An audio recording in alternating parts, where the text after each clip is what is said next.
होली की आत्मा। बचपन से शहर में रहने वाला मनोज इस साल होली की छुट्टियों में अपने गांव दुर्गापुर वापस आता है, जहां उसे देख पूरा गांव खुशी से झूम उठता है। जब गया था तब इतना सा था और अब देखो कितना बड़ा हो गया है। हाँ सरपंच जी, जब मैं गया था तब आप भी बहुत जवान थे और अब देखो कितने बूढ़े हो गए हैं आप। चलो चलो बढ़िया है। बच्चा घर वापस आ गया। इसी खुशी में आज रात पार्टी होगी। क्या बात है, गांव में भी पार्टियां होने लगी। वैसे अगर पार्टी की बात है तो आज क्यों सीधा होली पार्टी करते हैं।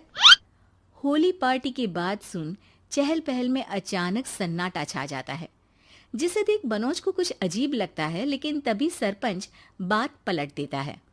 अब बहुत देर हो गई, चलो सब अपने घर चलो, पार्टी के बारे में कल सोचेंगे। मनोज भी मम्मी पापा के साथ घर आ जाता है, पर होली पार्टी और उस पर पूरे गांव की खामोशी वाली बात अभी तक उसके जहन से निकलती नहीं। पापा, होली पार्टी की बात पर सब चुप क्यों हो गए थे? अरे होगी उनकी कोई अपनी बात। मुझे गांव की पंचायत ही थोड़ी पता है। थक गया हूँ, चलो सो जाते हैं, कल बात करते हैं। पापा की बात मानते हुए मनोज भी सोने चला जाता है। आज तो छुपा लिया, लेकिन हफ्ते बाद जब होली का दिन आएगा तब इसे कैसे रोकोगे?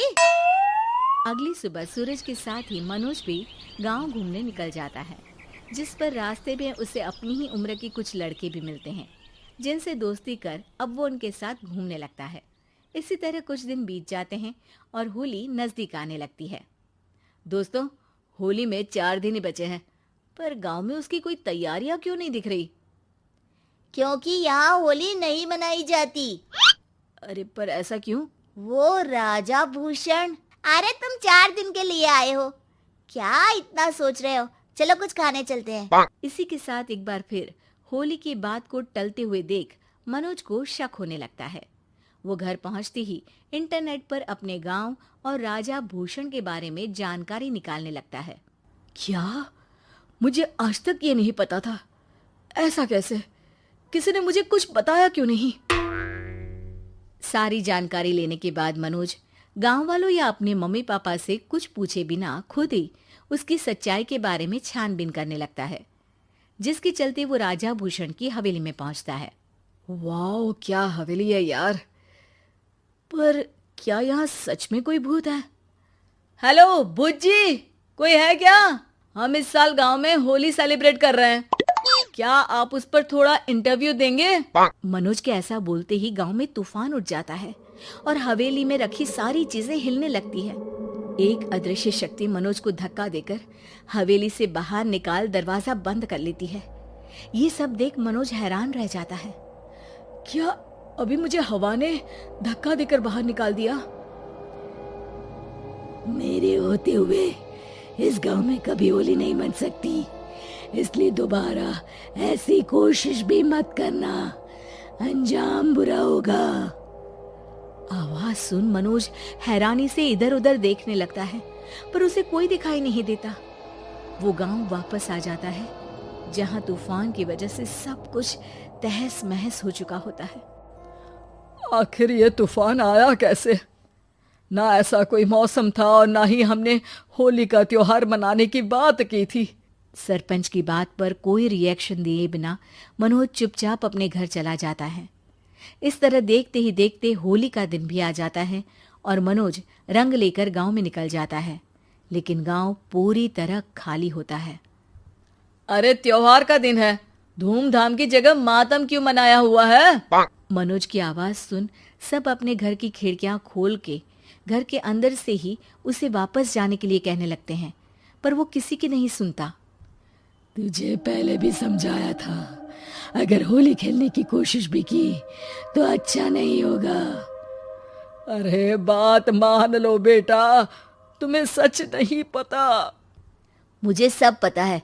सालों पहले इस राजा ने एक अंधविश्वास फैलाया और आप लोग आज तक उसे मानते आ रहे हो। अरे बेटा, जब तुम पैदा भी नहीं हुए थे उससे भी बहुत पहले से इस गांव पर होली का श्राप है। अगर गांव में होली का त्योहार मनाया जाता है तो प्रलय आना पक्की बात होती है। राजा भूषण इस सब में नहीं मानते थे और त्योहार मनाने लगे, जिसके चलते होली वाले ही दिन पहले उनके बेटे की और फिर उनकी मृत्यु हो गई। तभी से गांव की रक्षा के लिए उनकी आत्मा उस हवेली में रह रही है। सबकी बातें सुन मनोज उलझन में पड़ जाता है।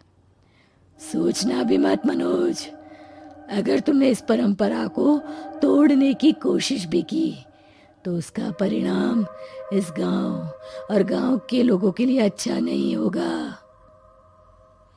मुझे भी यकीन नहीं हो रहा कि आप लोग एक बेतुकी बात को मानकर सालों से रंगों के त्योहार को मातम की तरह मनाते आ रहे हो। मनोज किसी की कोई बात ना मानते हुए पूरे गांव में रंग बिखेर देता है, जिसके तुरंत बाद वहां तूफान के साथ बिजलियां गरजने लगती है। अचानक मौसम में ऐसा बदलाव देख जहां मनोज कंफ्यूजन में आ जाता है, वहीं गांव वाले डर से सहम जाते हैं।